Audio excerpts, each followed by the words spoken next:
Hi, everyone. It's Maria Rekrut here with Amanda Renauld, and today we're going to be talking about barter, how important barter can be for your business, especially if you don't have money to begin your business, which very few people do. Let's face it, right? The other thing, if you've only been working and you have never launched a business, no one's going to lend you money because you haven't proven yourself.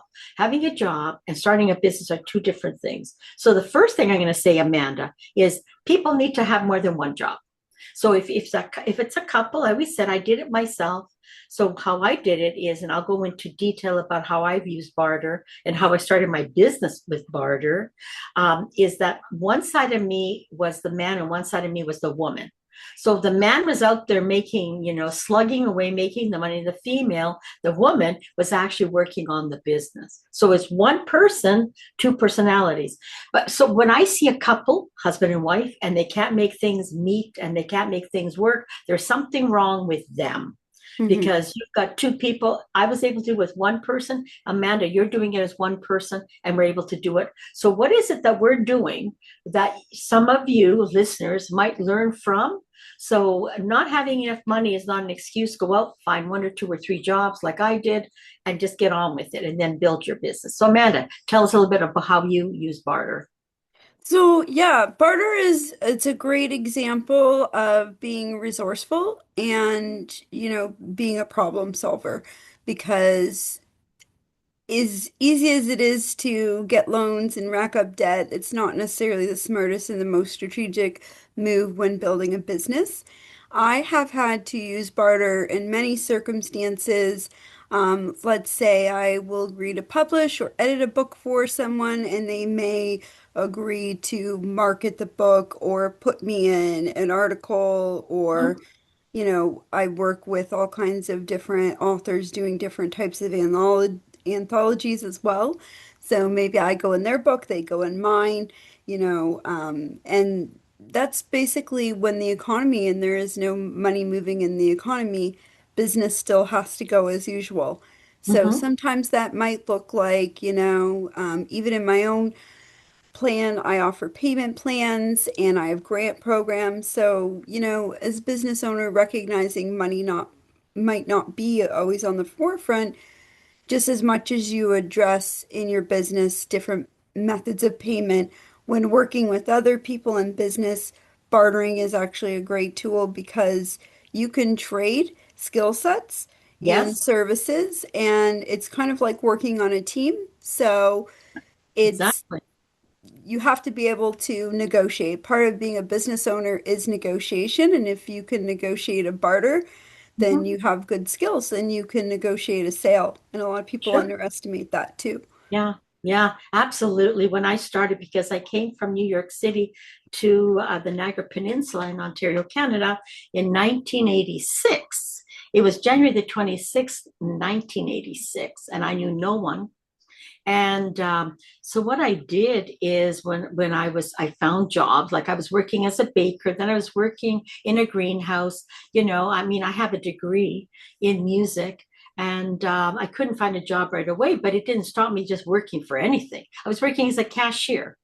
Then I hmm worked at Shaw Festival at the front desk. And then slowly I got back into, my specialty that I had gone to university and music school for. So, I found a way of doing things. And then from there, I did a lot of barter. So when I first moved to the Niagara Peninsula, it was 1986. And I went back to Niagara College. I went to college to learn about entrepreneurship, even though I had my own business in New York City. It was very successful. And the only reason I left was because my husband and I weren't getting along, which happens to everyone. And I thought, well, I'm going to come back to Canada and start again. I was still young, 36 years old. And so I was still very young enough to start all over again. And so I went to it was at White Oaks Inn, actually, where they actually had like a trade show, and there was this guy over there that was talking about barter, hmm and I listened to him. I thought, oh my God, yes, that's perfect. I want to join. So I did join that. And what I would do is I would trade off things that I had in the way of services to buy other things. Like I went to the hairdresser. I bought jewelry, I bought perfume, I bought clothes, I traveled 1 month. I traveled to the United States. It was all on barter. So I have done, and computer, I had a computer guy that I'm still using him since 1980, let's say about 86 now, or 80, 87, I should say. Still using him after all these years. So Hmm. I have used barter to build my wealth. And so at that time, I had just joined one company, Amanda. But what I did is I joined another 7 companies. So I was really busy with all of them because they all wanted the services down here in the Niagara Peninsula. And so that's how I've used barter. So instead of using cash, because cash paid for my mortgage, my taxes, car insurance, everything else, but all the pretty things that I wanted, then I used barter for it. So either people wanted to barter with me or I did with them, but it went through a company. But now I'm just doing it myself. I don't need to go through a company. But what I find, Amanda, I think you know this too, is that we talk barter with people and they don't get it Yeah. and they don't give back. Like when I say I'd like to barter with you, this is what I'd like to give you, and then you tell me what you want to give me, then I'm okay with it. But what I find, Amanda, they want it one way. They don't want to come back the other way. I think you were telling me you found the same thing at times. Yeah. Yeah.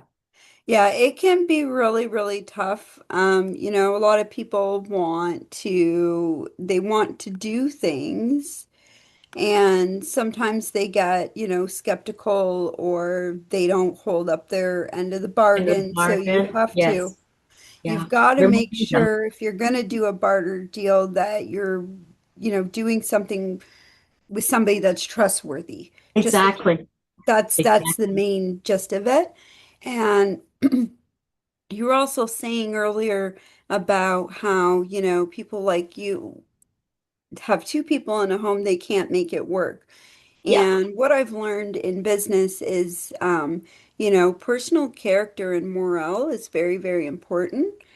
And it's also the same holds true. If you see somebody that's struggling in one area of life, they're going to struggle in the rest of them because it's a domino effect. So exactly. if their romantic relationships aren't good, their business Mhm. is also going to suffer.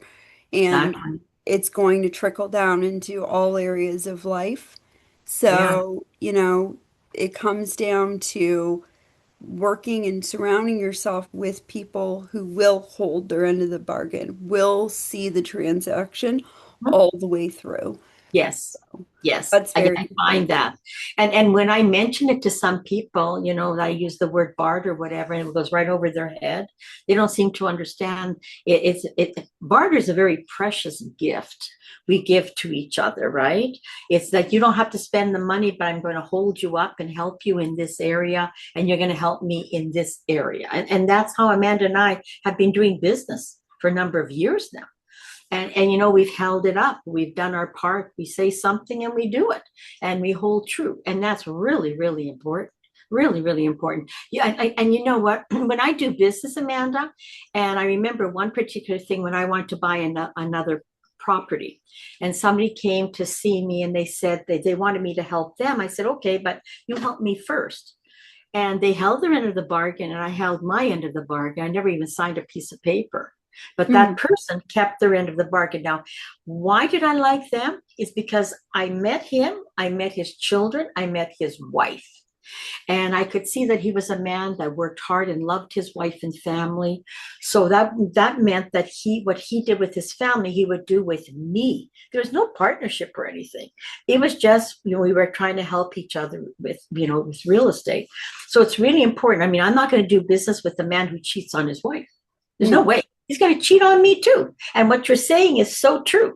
Whatever they Hmm. do with their family, and they don't keep their word. I know you and I were talking about that earlier today. They're going to do the same thing to you. You're not any different.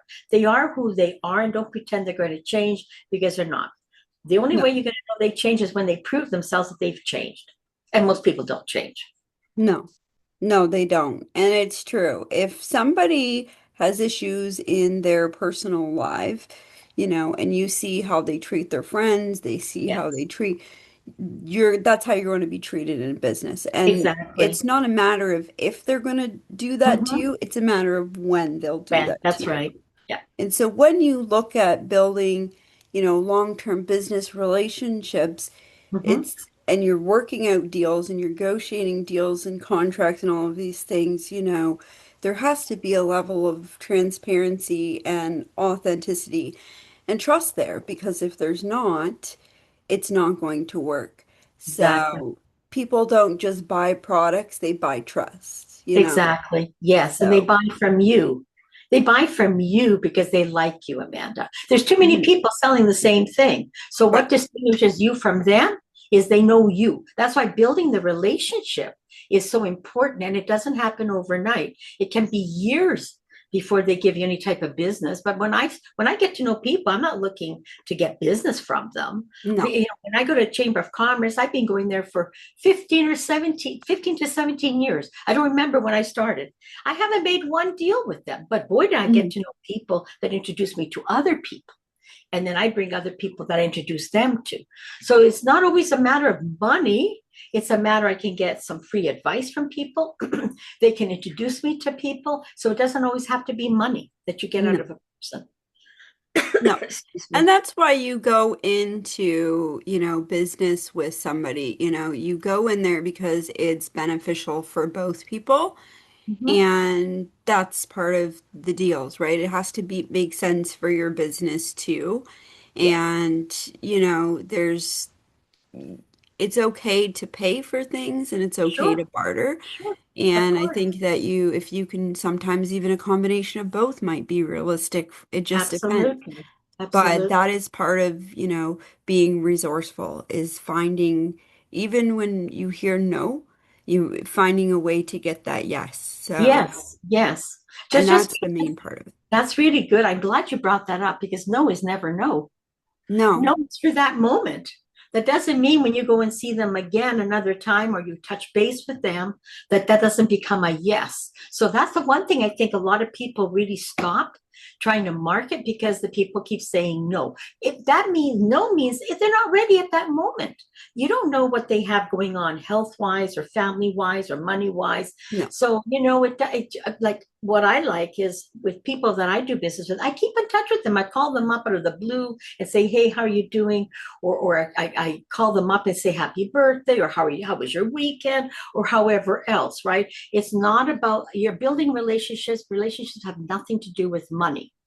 It's a relationship because you like that person and you like to keep in touch with them. And then from there, it may happen you make some money, maybe not, but I don't go into it thinking of money. Then I wouldn't bother. I mean, what am I bothering for then, right? Because Yeah, I want that relationship. And then also, Amanda, be aware of who you want to have a relationship with.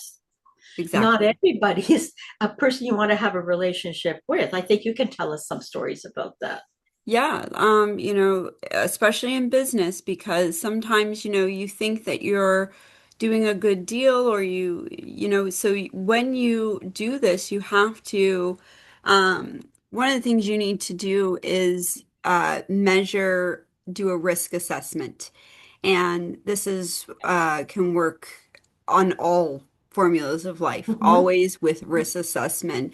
So, is the impact going to be more than the risk of Mm-hmm. doing a agreement or a barter or a trade or Yes. negotiation? So those are things that you've got to look at too, and especially in business, looking, rationally, very reasonably at the types of risks involved when you're making, negotiating deals with certain people, Mm-hmm. because a lot of things are meant to mislead people. Companies Yes. spend billions of dollars studying your buying habits, your consumer habits, who you are, your personality, all those things, so that they can sell you the product, so that Exactly. they hire psychologists, people like myself who specialize in human behavior. So Mm-hmm. it's not already a playing field in business. So knowing that, you have to use a level of discernment to go in when you're getting involved with characters, because if you don't read the contract, you don't understand the full terms of the deal, it may not be the best deal for you. So, I've had this happen where a lot of authors come to me, they didn't read the contract, then they Mhm. say, well, I don't own my book, I don't own the rights. I Yeah. didn't realize I was going to have to pay this fee on top of this fee, or I was going to get invoiced this or that. And so that's why it's very important, to ask questions, make sure that you're doing good deals with good people because Exactly. you can't barter out of a bad deal Yeah, I because if know. it's already set up as a bad deal, Yeah, you yeah, can't. I But agree. some people will think that they can, right? Yeah. And so if it's already set up as a not good deal because that person's compromised, then Mm-hmm. that's when things get really messy. Mm-hmm. So, for me, I know in the past I've run into, again, situations where I didn't realize Mm-hmm. this was in here or this Yeah. happens or I'm going to get this invoice later on, right? Yeah. So that can Yeah. be kind of disappointing. So I think what you said, understanding who you're doing business with, understanding what the business is and the risk involved, that's Mm-hmm. going to be Mm-hmm. probably the strongest approach in my Yeah. opinion. Yeah. And don't be fooled by titles. They No. still have to put a pair of pants on. So put a pajama on at night. That's one thing I don't get impressed by people. The more they try and impress me, I know there's something going on. I can smell it, right? And you always have to become a detective. You really do now, especially now, because there's so much information out there, Amanda, you know, and people will use everything. Like you're saying, well, if you think about it, I mean, they're listening to us on our cell phone. They're on our computers right now. They're probably listening to this show. And what they do is, and they were saying about WhatsApp. I mean, what Zuckerberg has done is that he gets information from there, so he knows how to target you to buy something.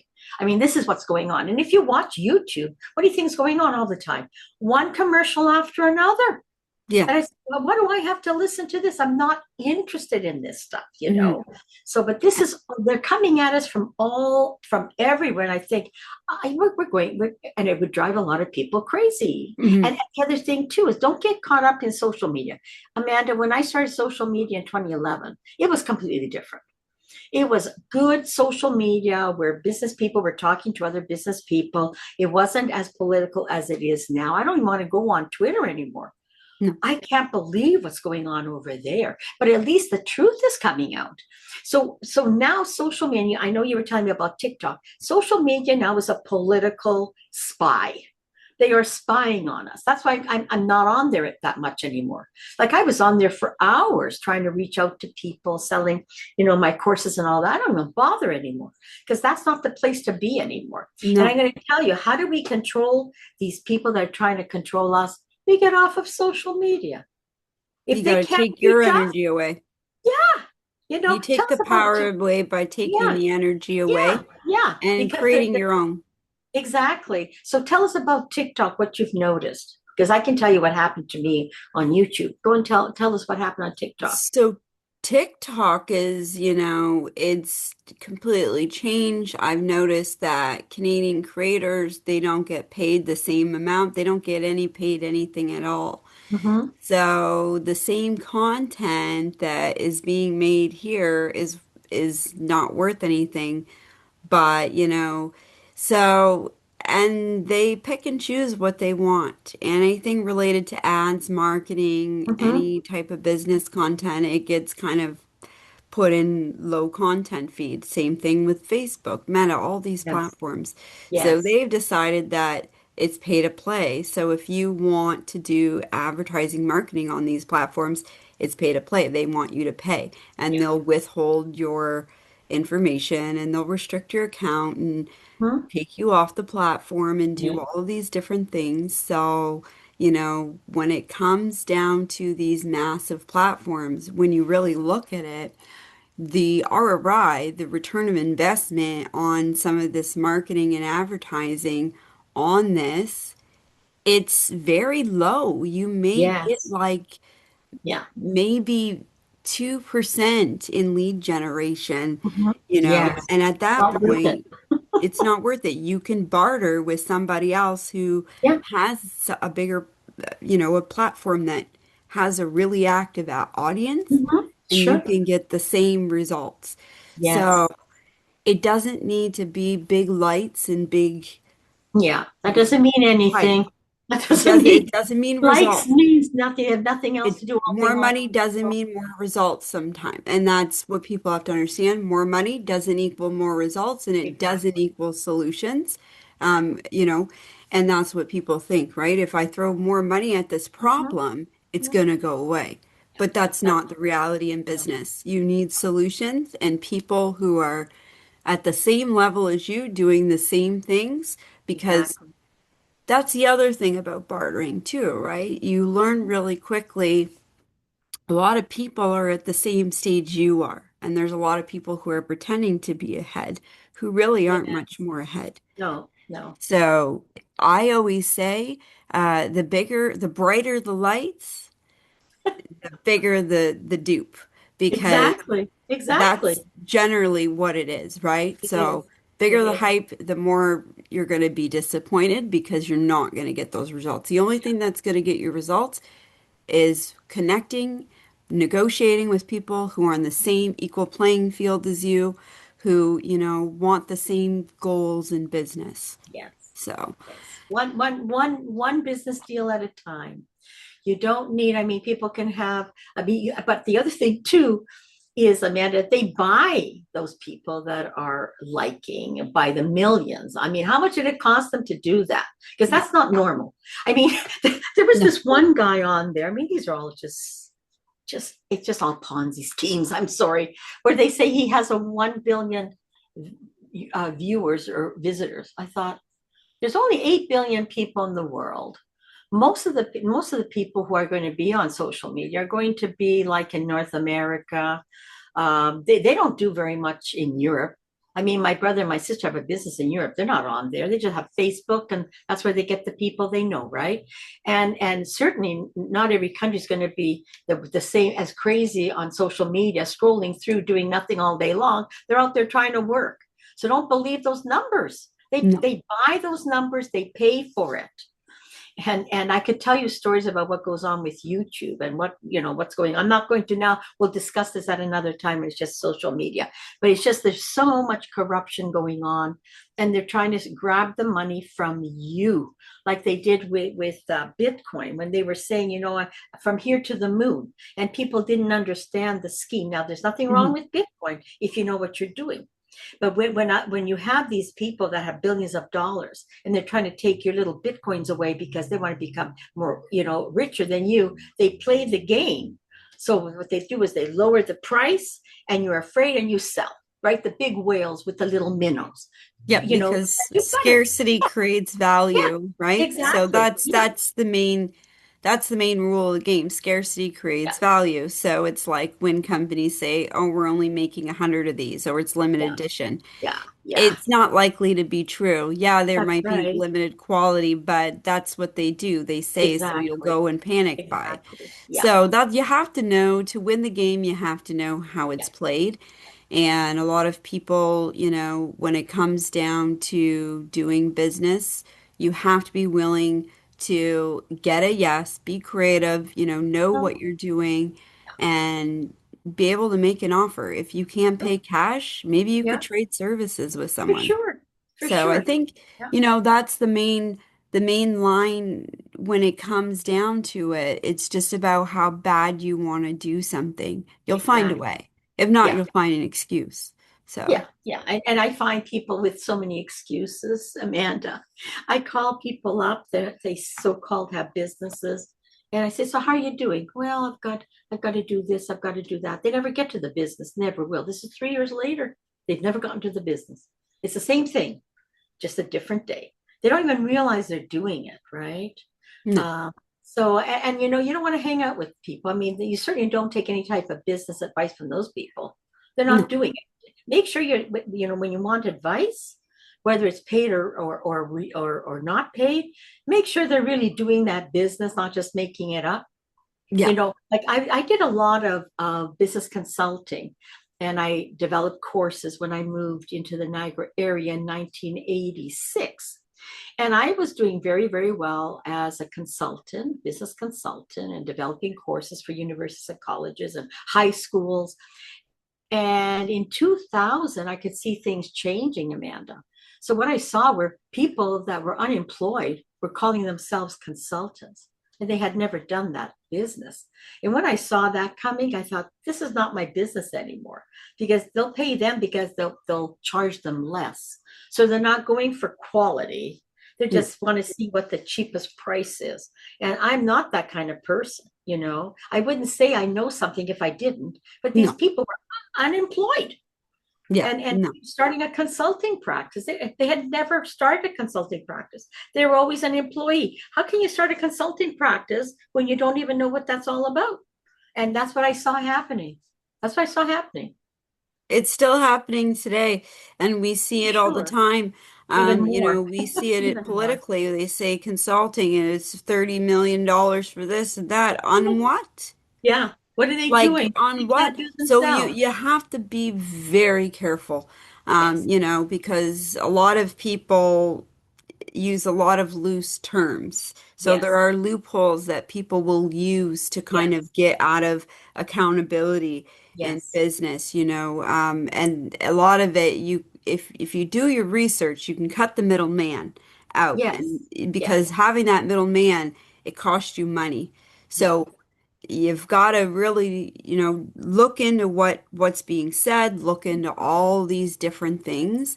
I And I agree. think, you know, with at the end of the day, working with people who are in the same playing field as you or Hmm. know more than you is an Absolutely. excellent way to go because then you know it's not, you're not being thrown into an ocean while bleeding because Yeah. there are lots of people out there that prey on new or vulnerable people in Exactly. industries. Exactly. So, and you Exactly. don't know what you don't know. So it No, you happens to don't. everybody. Yeah. That's why you need mentors. Like you Yeah. and I are mentors, right? We're here to mentor you guys if you want to get in touch with us, and we're happy to do barter. If you can't afford the money, we can do barter. I have no problem with that because you may have skills I don't like. That's why Amanda and I are working together. She has skills that I haven't got, and vice versa. And I don't Hmm. want to learn. I mean, because I'm busy enough with my business, just like Amanda is, right? So we just, shake hands and we just do it. We're not in a partnership. You don't have to be in a partnership when you're doing business. The No. best thing for you when you're starting out, don't be in a partnership because you don't even know what you're doing. You have No. never had even your own business. And that's when people get into trouble. And that's why they break up and the business breaks up because you don't get into a partnership with somebody you don't know. And even when Exactly. you know, you don't do it, you No. know. Yeah, You have to understand the risks involved that if exactly. something goes wrong within that business relationship, you know, it could cost you that relationship or that business. And Plus, when you yes. do a risk assessment, these are all things that you kind of look at, Mhm. right? Mhm. Past behaviors of that person in Yes. business, you know, Yes. all these types of things, right? And that's why CRM is just important, you know, understanding customer relationships as well, you know, how they treat their customers is going to Yeah. be going to let you know also. And you can't always just trust Google because Google's not just No, reliable all the time. no, You no. know, if you know people who know that person, have a conversation, you know, and everybody's going to have a different experience, but I Of think course. what it all comes down to is alignment. Yeah, I agree. I agree. Well, that's pretty good. We did a good one on barter. Everybody start bartering. Save your money. Start bartering. So I guess we'll call it a day, right? So Yeah. this is really good. We've had 3 sessions, and I hope you'll join us for the next one, the fourth one coming up. So if you want to get in touch with me, you can look for Maria Rekrut on Facebook, all the social media sites. You can go on my website, realwealthrealestate.com, or my realwealthradio.ca. And the tagline for realwealthradio.ca is "Come for the music, stay for the business advice." And Amanda and I have 2 shows on twice a week. So Amanda, how can and you can call 437-600-6860. And that is a public line from my radio station. So Amanda, how can they get in touch with you? So you can get a hold of me at www.magnetic/publishing.ca or magneticpublishing2023@gmail.com. You can shoot me an email there. So Yeah, I want to say thanks for all our yeah. viewers and Thank you. also thank you, Maria, and we'll see you You, guys Amanda. next week. See you next week. Ciao. Bye bye now.